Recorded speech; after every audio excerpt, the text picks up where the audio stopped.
हमारे अंदर जो भी विद्या बुद्धि बल चेतना जो भी है वो प्रभु के प्रसाद से है, उनकी कृपा से है।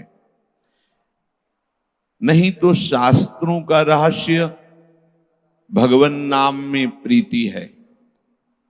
ये भगवत नाम बिना भगवत कृपा के जिह्वा में कोई उच्चारण ही नहीं कर सकता। ऐसे ऐसे शरीरधारी हैं कि पूरा जीवन व्यतीत हो जाता है, कभी 5 मिनट बैठकर आर्त भाव से प्रभु का सुमिरन नहीं किया।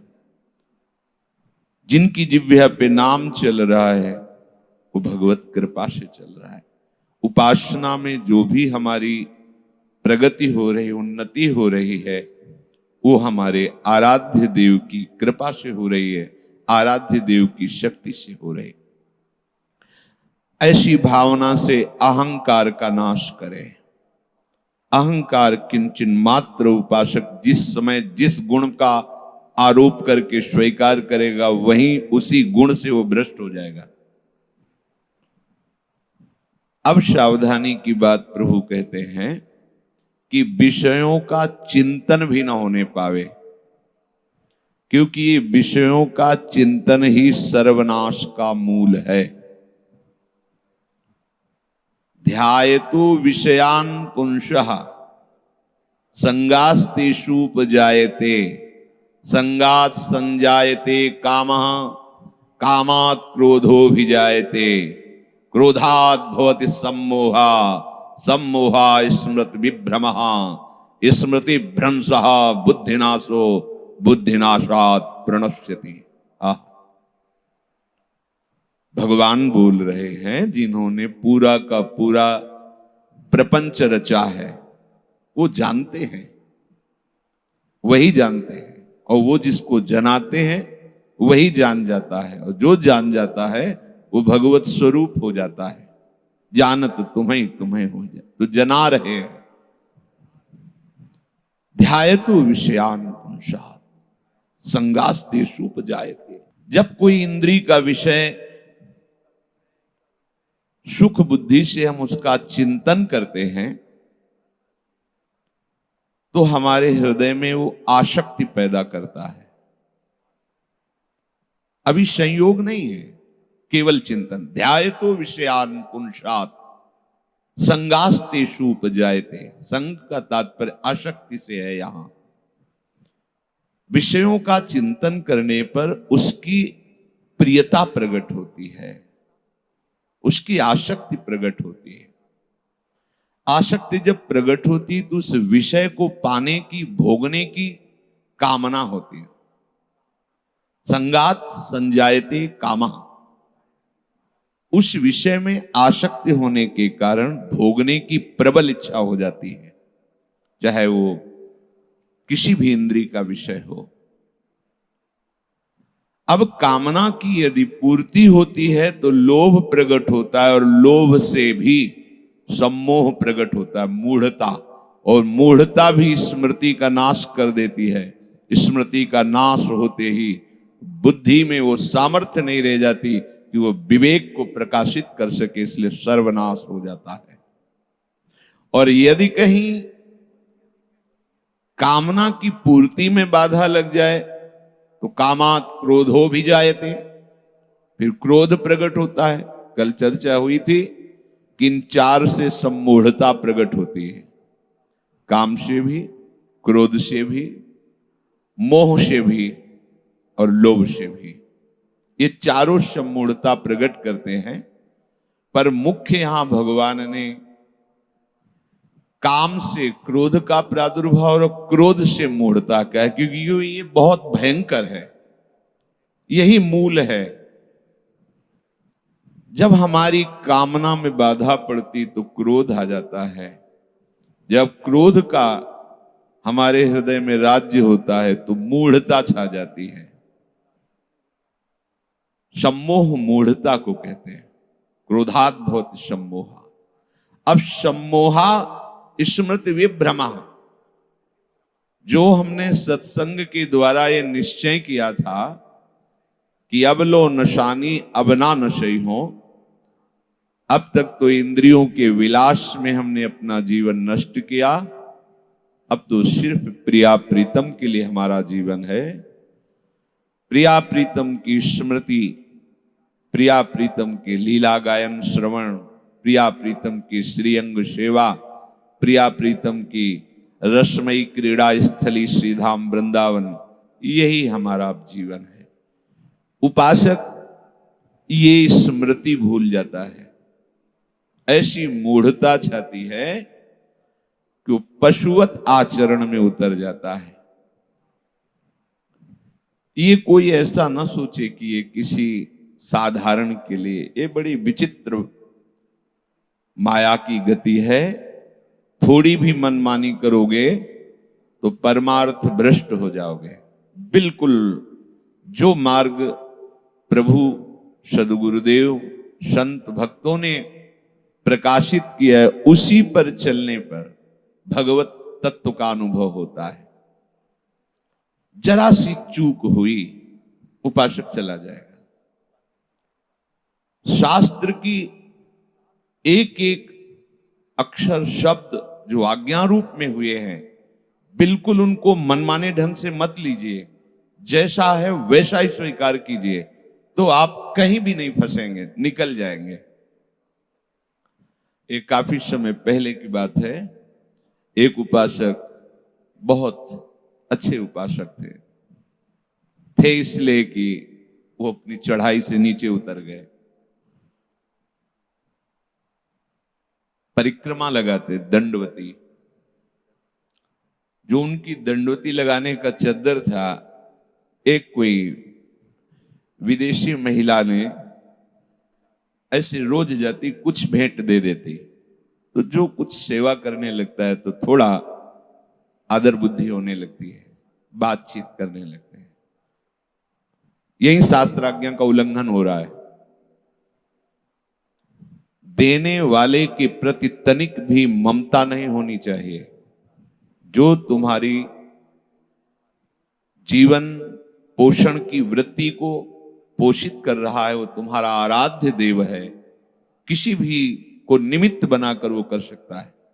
आपकी दृष्टि आराध्य देव पर होनी चाहिए, उस निमित्त में ममता नहीं होनी चाहिए। निमित्त के प्रति हृदय द्रवित नहीं होना चाहिए, ये ध्यान रखना, कभी नहीं फंसोगे। जो तुम्हारे को वस्त्र दे, भोजन दे, वास दे, कुछ भी, बिल्कुल द्रवित हृदय मत करना, क्योंकि ये जिम्मेवारी हमारे आराध्य देव की है कि अब वो हमारे तन मन प्राण को कैसे रखें, वही प्रेरित करते हैं। अगर आप बाह्य दृष्टि रखेंगे तो, अगर आंतरिक दृष्टि रखेंगे तो स्वयं कहते हैं वहाम्यहम, मैं स्वयं करता हूं, किसी को निमित्त नहीं बनाता, मैं स्वयं आता हूं। तुम्हारी दृष्टि हो तो पहचान लेना, योगक्षेमम वहाम्यहम अहम, मैं वहन करता हूं। साधक भूल कर बैठा, बातचीत करने लगा। एक दिन वो हमें पंचमुखी हनुमान जी उधर हैं, वहां वो खड़े दिखाई दिए। आज महाराज नित्य कर्म आपका प्रदक्षिणा नहीं हो रही। बोले बाबा आपसे बता रहे हैं, हमारा पूरा चिंतन खराब हो गया है। वो जो स्त्री भेंट चढ़ाती थी, अब हमने उसको कह दिया कि हम अमुक जगह रहते हो, वहां भी आ गई और कुछ फल आदि लेके। अब तो हमारा पूरा चिंतन खराब है। अब हम ना दंडवती में मन लग रहा है, ना, और हमें पता नहीं कि वो कहाँ रहती, तो बस हमारी मन की वृत्ति यही खोज कर रही कि रहती कहाँ है। ये वो कोई आश्चर्य की बात नहीं है। जहां शास्त्र आज्ञा का उल्लंघन हुआ तहां फंसे हैं, कोई भी हो। फिर दूसरे तीसरे दिन परिक्रमा में एक दिन कहा कि बाबा जिस चद्दर में हम परिक्रमा लगाते थे, उसने मांगा तो हम रुक नहीं पाए और उसे दे दिया। फिर आगे जो हुआ वो वर्णन नहीं कर सकते। वो अपने मार्ग से ऐसे गिरे, फिर कभी उत्साह ही नहीं हुआ। न मिलन हुआ, बस दूर से देखते, फिर उत्साह ही नहीं हुआ कि वो पुनः इस मार्ग पर चढ़ सकें। फिर तो दर्शन होने ही, अब आगे ठाकुर जी जाने क्या हुआ। ऐसी मूढ़ता छाती है, स्मृति का नाश और बुद्धि नाश हो जाता है, साधक का सर्वनाश हो जाता है। जहां चूक की, फिर आप में ये उत्साह नहीं बढ़ पाएगा कि इसी जन्म में मुझे भगवत प्राप्ति करनी है। हरि गुरु आश्रित ये मार्ग ही प्रकाशित तभी होता है। हरि गुरु चरण सेवा अनुसरहु, अर्चन बंदन संतत करहु, दासन तन कर फल लहो, सख्य समर्पण भक्ति बढ़ाई। हमारी आठों पहर अपने आराध्य देव के चरणों। सच्ची मानिए बड़ी भूल है कि कोई हमारे को सुख पहुंचा देगा, कोई हमारी रक्षा कर लेगा, कोई हमारा भरण पोषण कर लेगा, कोई हमारा मित्र है, कोई हमारा सहयोगी है। ध्यान दीजिए, ये भ्रम है। अगर तुम्हें कोई दुलार कर रहा है तो सिर्फ तुम्हारा आराध्य देव। तुम्हें अपने आराध्य देव की अंतर्वृत्ति के द्वारा ममता करनी है। बाहरी जो नाम रूप आया है तुम्हारे सामने सेवा लेके, बिल्कुल द्रवित नहीं होना, बिल्कुल अपेक्षा नहीं करना, एकदम निरपेक्ष वृत्ति रखना। कभी कहीं मिल जाए तो ये याद भी नहीं आना चाहिए कि इसने हमको कुछ दिया था। ध्यान रखना इस बात को, नहीं तो सेवा मिस से ही उपासक को माया परास्त करती है। शब्द पकड़ना, सेवा मिस, सेवा के बहाने से ही माया की वृत्ति हमारे अंतर में प्रवेश करके हमारी उपासना को चौपट कर देती है। पीछे सत्संग जब हित धाम में हो रहा था तब एक बार एक प्रसंग सुनाया था। एक महात्मा जंगल में रहते थे। पहले प्रायः जंगलों में ही महात्मा एकांत पर्ण कुटीर गुफा या वृक्ष के नीचे बड़ी कठिन तपस्या, वैराग्य शब्द उनके जीवन में स्पष्ट दिखाई देता था कि किसे कहते हैं वैराग्य। हड्डी हड्डी शरीर में रह गई, मांस सूख गया है, त्वचा सिकुड़ गई है, धूप लगने से काली पड़ गई है, जटाओं का भार है, आंखें धसी हुई, महान तेज से संपन्न।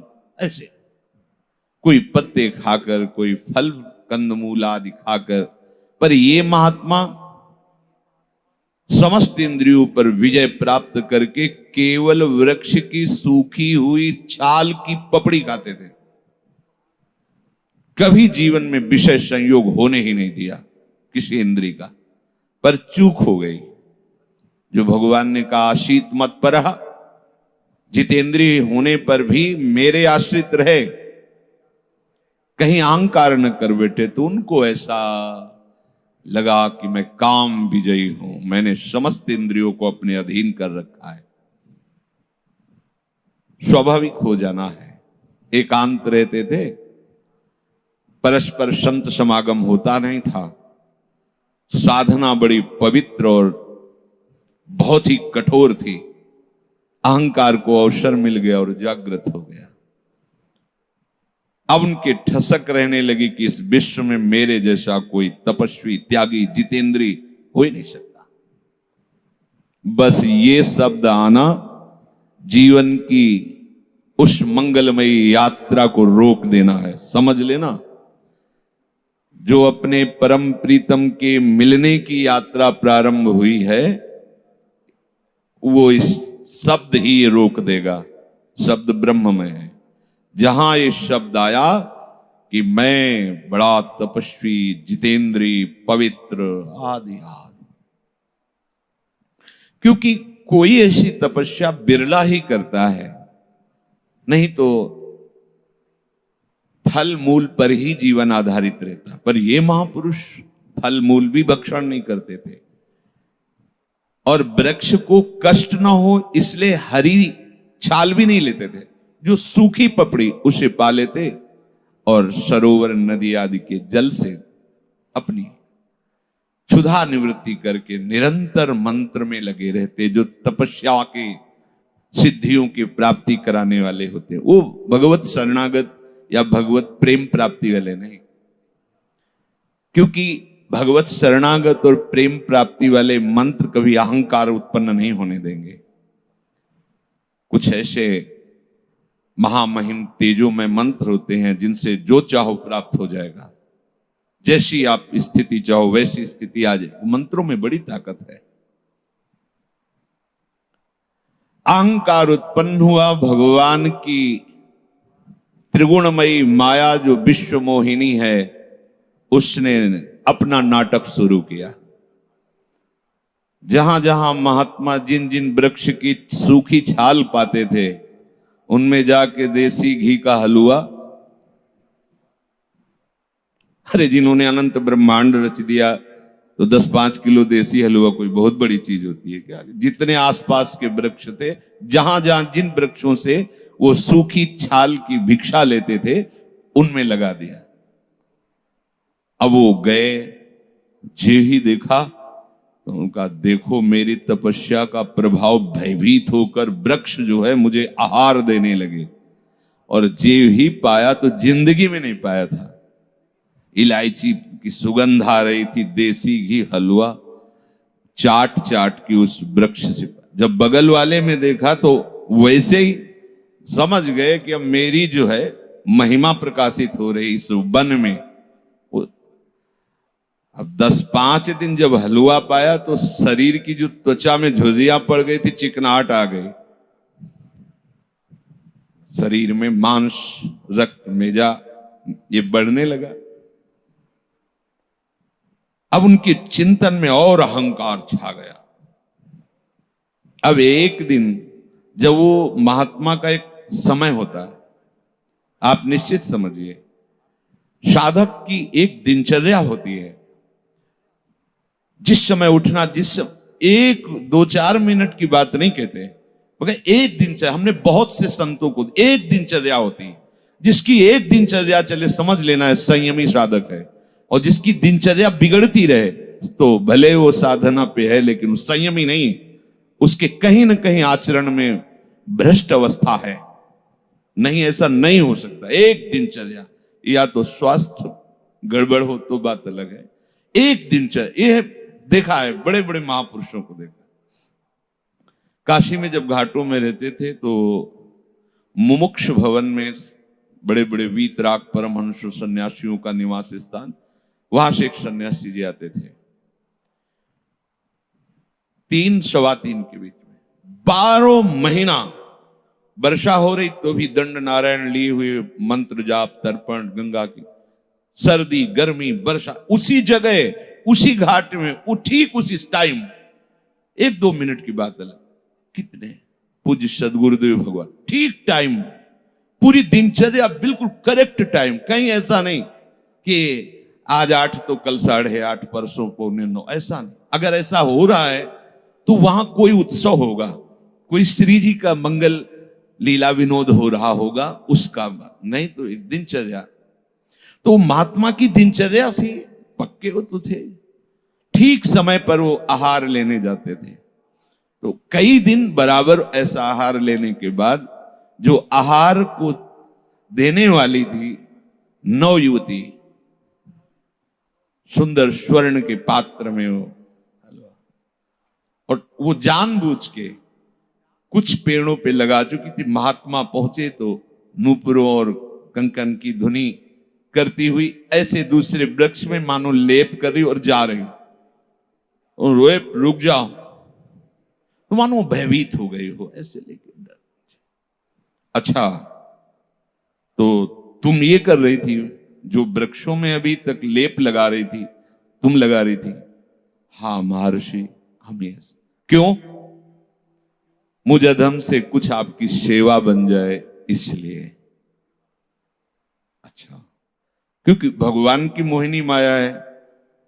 ऐसा नहीं हो सकता कि वो ऋषि से क्रोध दिला करके वो शाप की अधिकारिणी बने, नहीं। बहुत मृदु भाषा, सुधामयम बाचो कामिनाम रसवर्धनम हृदय क्षुरधाराभम। भगवान, मुझ जैसे अधम से आपकी सेवा, तो तुम छुप कर क्यों क्यों सेवा करती थी?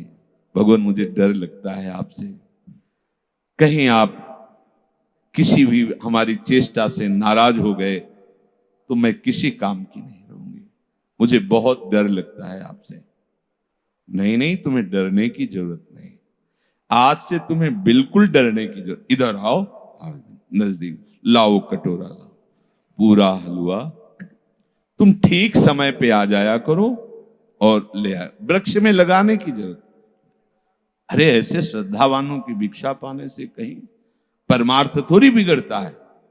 भूल रहे हैं कि शास्त्र आज्ञा का उल्लंघन हो रहा है। अब एक दिन वो नहीं आई, तो जानते हो इतने दिनों में क्या हुआ?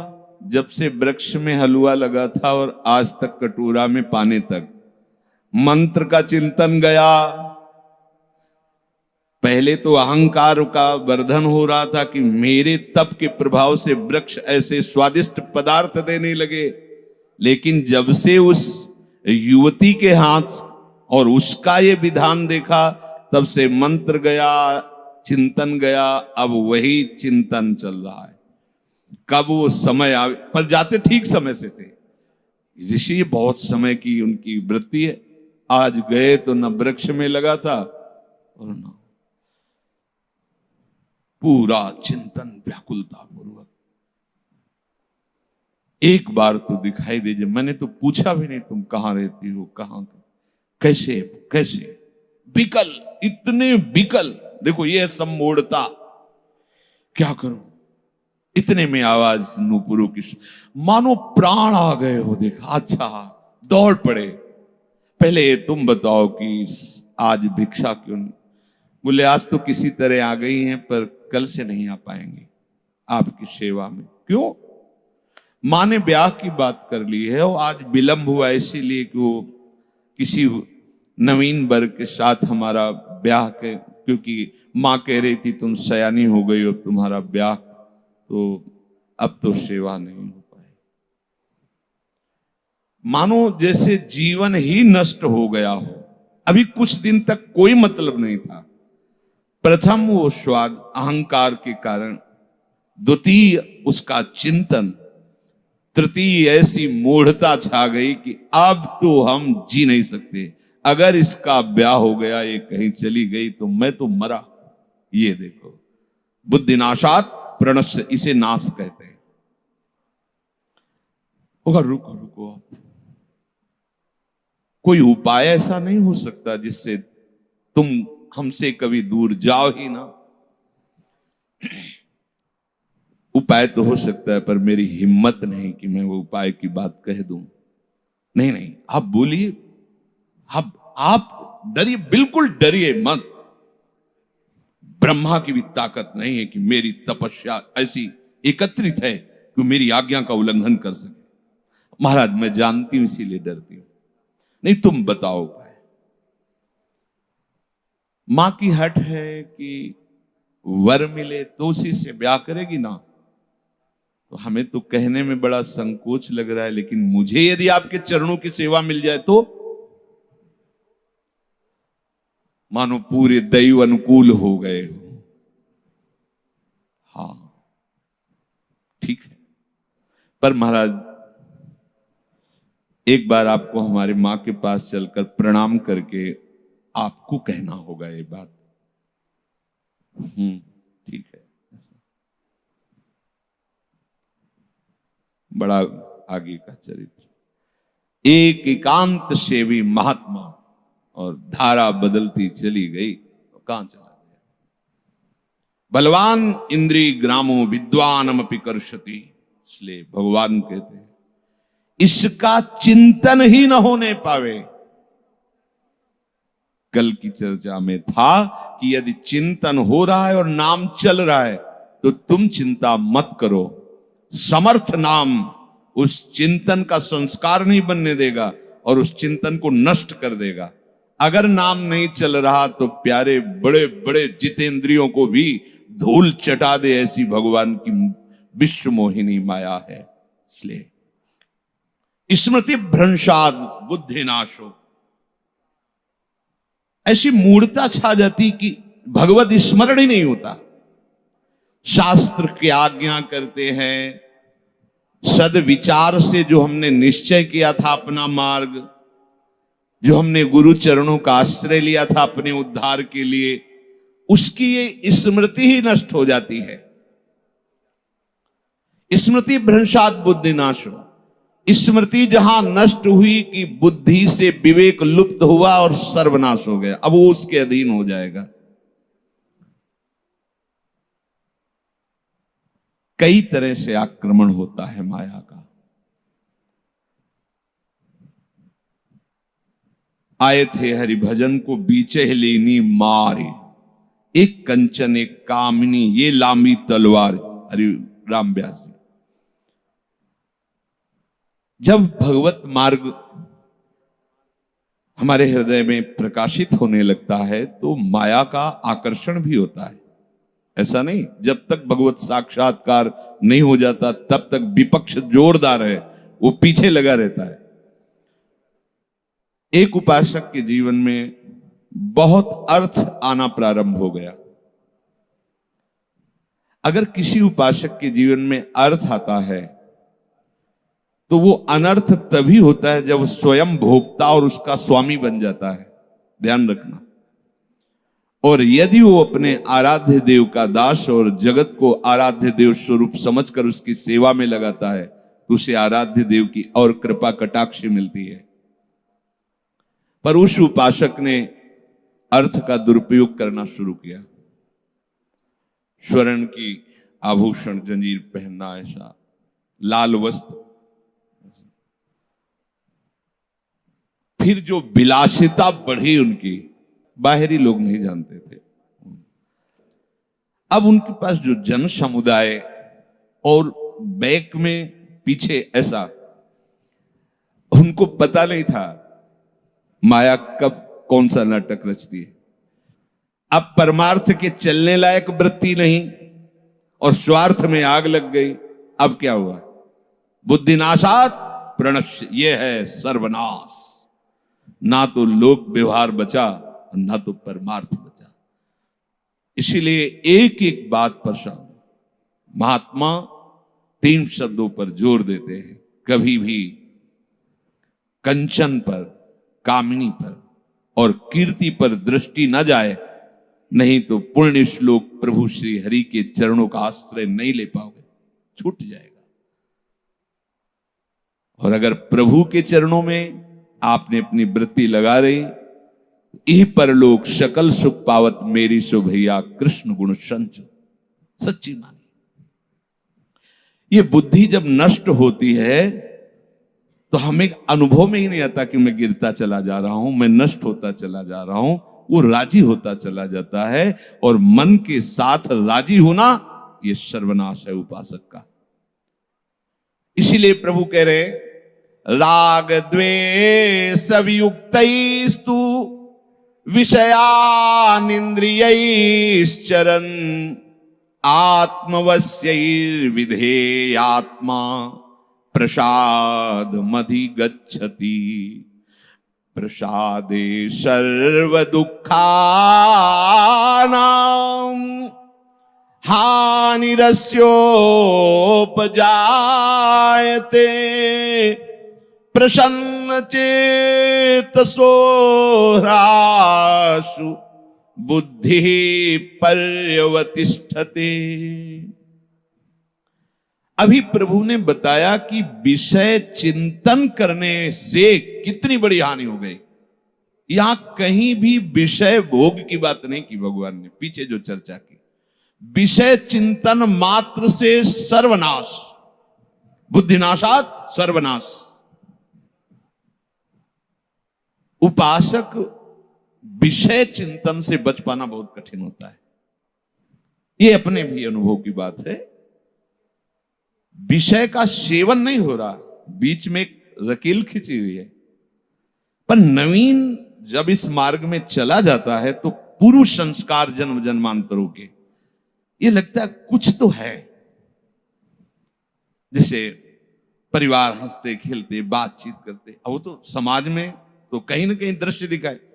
कुछ तो है, ये लोग सुखी हैं, कुछ तो है, क्योंकि अभी ज्ञान का विकास नहीं हुआ, भगवत तत्व का परिचय नहीं हुआ और पूर्व संस्कार उसको घसीट रहे हैं भोगों के। तो वो भोग तो नहीं भोगता, पर भोग चिंतन बनता रहता है। अब अगर वो चिंतन और नाम ये दोनों साथ चलेंगे, ऐसी यात्रा होती है। बहुत जलन की यात्रा, बहुत जलन। कोई बहादुर भगवत चरणारविंद का आसक्त चित्त ही इससे निपट पाता है, नहीं तो यही भगवत नाम जहां छूटा तो चाहे जितनी वो विवेक लड़ाने की कोशिश करे, वो धीरे धीरे सकिल जाता है। पर अद्भुत चमत्कार नाम का है, अद्भुत चमत्कार। जहां भगवान कह रहे हैं कि सर्वनाश हो जाता है, ऐसा चिंतन होने पर भी नाम उसे डूबले ले देता और एक दिन ऐसी स्थिति में पहुंचा देता है कि वही अपनी वृत्तियों को देख के हंसता है कि अच्छा, इन वृत्तियों में मेरी ये हालत थी, तो ये तो केवल नाम की कृपा हो गई।